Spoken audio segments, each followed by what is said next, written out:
panggilan hati. Satu, perlu panggilan hati. Panggilan hati. Karena kalau tidak ada panggilan hati, tidak punya jiwa relawan, dia akan tidak akan bisa. Itu kami sudah tiba di lokasi. Berarti itu dikirim seperti ini Bang ya. Ibaratnya kalau intelijen mata-mata itu seperti tim pantau lapangan tim pantau lapangan. Jadi kita memang harus, jadi kan nggak bisa kita tiba-tiba datang langsung membangun sebagai nggak bisa. Jadi memang harus apa sih yang dibutuhkan dalam relawan itu apa. Nah, kemudian juga kemarin waktu di Palu, saya juga di hari ketiga sudah tiba di Palu, ya, lewat rute Mamuju waktu itu. Rute Mamuju sudah di Palu buat posko dan sebagainya. Nah, terus Bang, ini yang masih menjadi pertanyaan besar buat saya. Berangkat ke sana itu modal siapa Bang? Modal sendiri atau ada sponsor gitu? Ya. Jadi biasanya kalau saya relawan itu dana itu dana pribadi.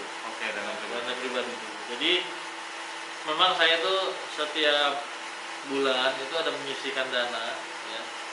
Menyisihkan dana itu sekitar 5% dari penghasilan saya itu saya simpan. Untuk apabila terjadi bencana atau apa, dana itu bisa saya pakai untuk keberangkatan segera gitu. Karena saya kalau jadi relawan itu tidak boleh cengeng. Ya, nunggu bantuan dulu baru berangkat. Oke. Satu, panggilan hati. Dua, nggak boleh cengeng. Karena ya itu, kalau semuanya sudah begitu susah. Kayak saya kemarin di Palu, kami air terbatas, makanan terbatas. Jadi kalau semuanya yang biasa makan enak atau mengharapkan makanan nasi dan sebagainya, wah berat, lebih jangan. Ya kan? Karena kalau menjadi relawan itu harus siap.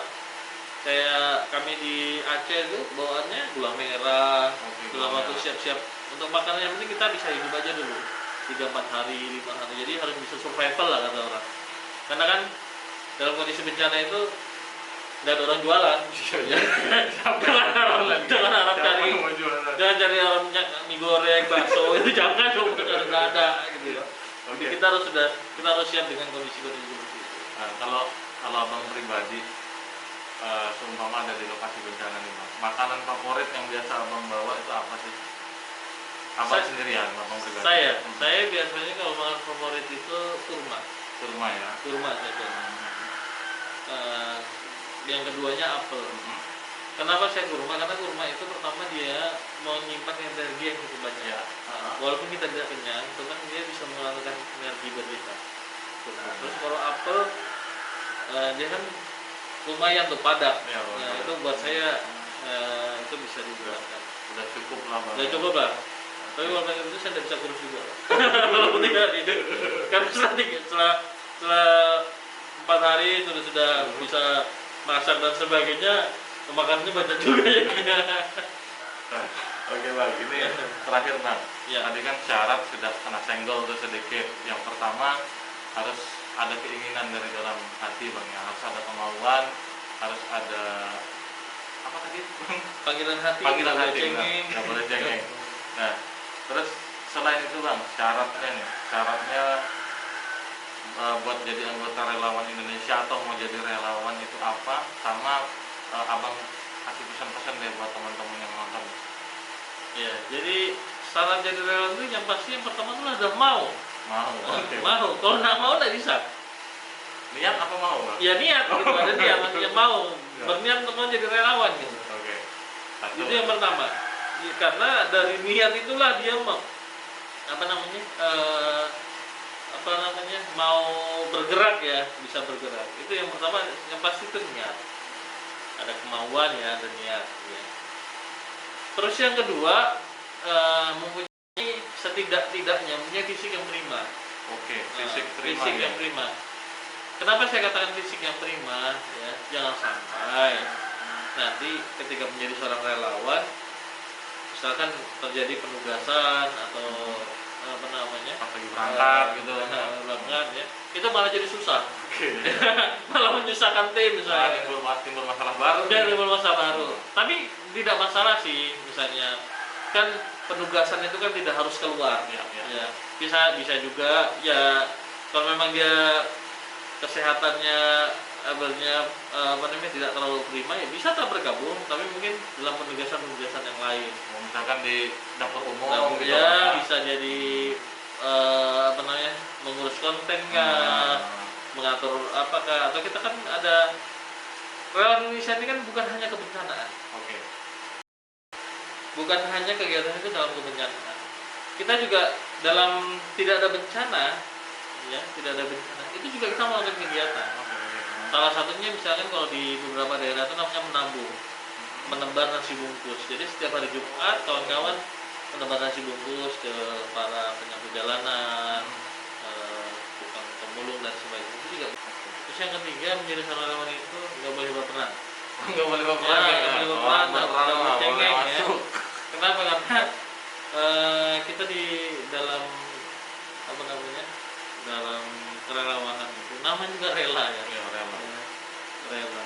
Jadi kita harus harus bekerja dengan ikhlas. Ya, bekerja dengan ikhlas. Tidak mengharapkan imbalan, kita tidak mengharapkan kekayaan. Ya. Karena Tidak mengharapkan timbal balik. Tidak timbal balik. Karena semua ini panggilan jiwa. Ya, panggilan jiwa. Panggilan jiwa. Makanya ada satu hal yang lucu sebenarnya, hal yang menarik. Jadi kalau ada bencana, itu kadang kami reunian. Reunian. Reunian apa? Reunian dengan lembaga-lembaga yang lain. Nah, kenapa ketemuan lagi gitu ya? Kalau kami reunian berarti ada bencana. Itu. Mudah-mudahan kami tidak pernah reunian dalam kondisi bencana. Dan reuninya murah bang, nggak perlu mengundang artis. Reunian kami, ya itu teman-teman dari ACT, teman-teman dari PKPU apa. Kalau yang sudah ada bencana, kita ketemuan. Nah, kenapa? Biasanya itu lagi. Ajang silaturahmi ya. Jadi PKPU ya itu lagi dia. Dari mana? Jadi ya itu gantian. Gitu ya. Jadi ini ada banyak lah suka dan dukanya. Mungkin tidak bisa saya ceritakan satu-satu. Yang pasti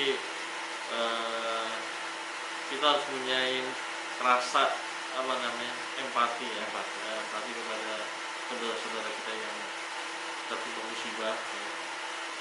Apapun harus bisa kita lakukan. Kalau kita tidak bisa memberikan dana, berikan tenaga, ya kan? Pikiran, semuanya. Jangan sampai malah kita hanya diam aja, kasihan. Ya. Yang selalu saya pikirkan adalah bagaimana kalau itu menimpa saya, menimpa diri saya, keluarga saya.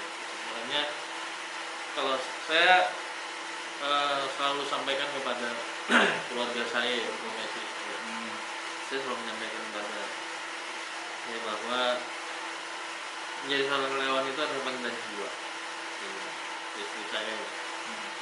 Sehingga kalau sebenarnya ada panggilan untuk menjadi relawan dimanapun itu berada, maka saya mohon saya untuk tidak dihalangi, itu aja. Karena memang yang paling berat itu adalah keluarga. Ya, betul. Nah, kalau istri terutama, kenapa? Kalau yang relawan, ya terus istri tidak mengizinkan, susah. Keluarga.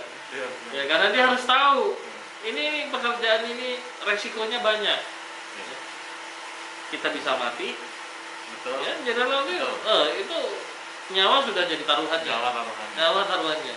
Jadi sudah harus siap gitu untuk ditinggal. Waktu itu saya ingat ketika tsunami Aceh itu, saya tanda tangan di atas materai bahwa siap untuk tidak kembali. Ada. Jadi sudah ditandakan kalau suaminya mati ya sudah dapat sudah buat surat wasiat sudah. Ya itu memang sudah anunya, dan itu saya siap. Jadi sudah hal yang biasa gitu. Sudah siap dengan segala resikonya sudah siap. Iya sih bang, kemarin saya pribadi sih kemarin kita di Kalimantan Utara sempet ya butuhin relawan tuh untuk ngadepin pandemi corona nih ya. Siap. Saya minta izin sama istri, boleh nggak jadi relawan? Kan karena kalau kita hidup berkeluarga itu harus menyamakan persepsi, menyamakan harus satu pikiran lah. Tahu jawaban istri saya geng. Saya tidak siap jadi janda.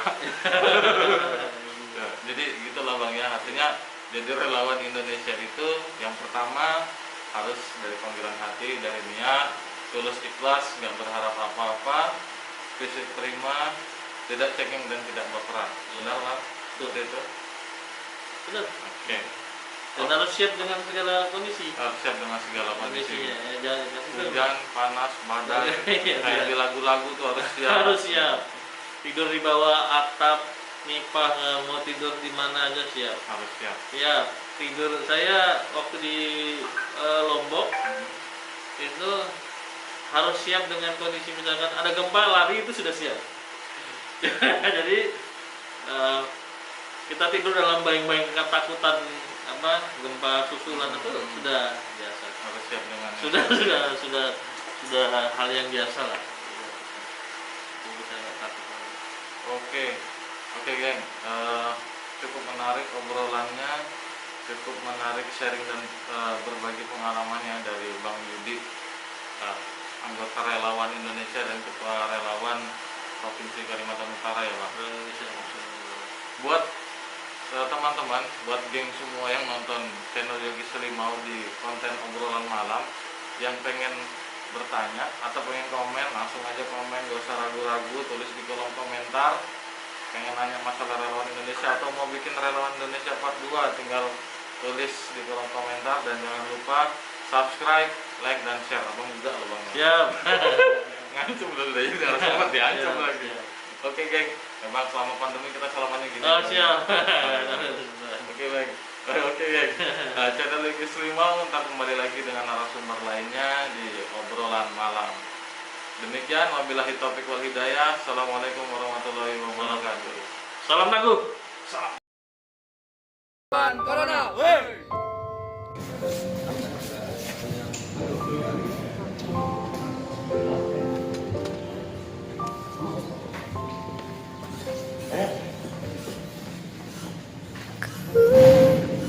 Lihat ibu sedang bersusah hati. Raih mataku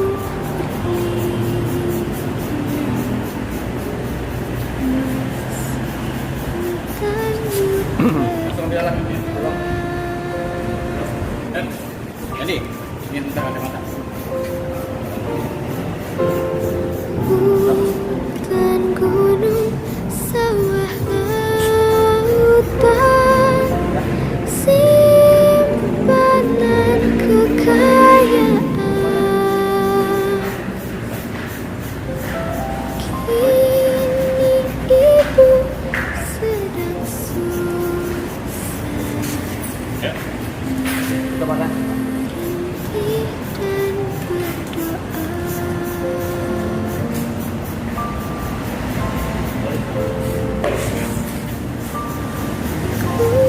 Kulihat ibu pergi Nggak usah.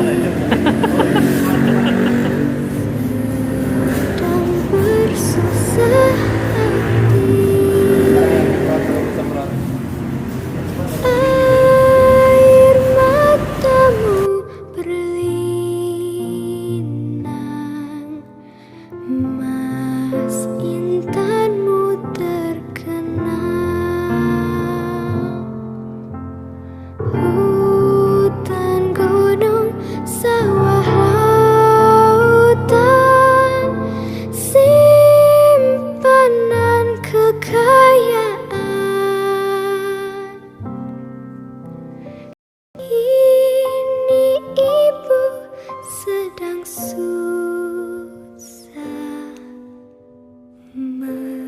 merintih dan berdoa. Kini ibu sedang susah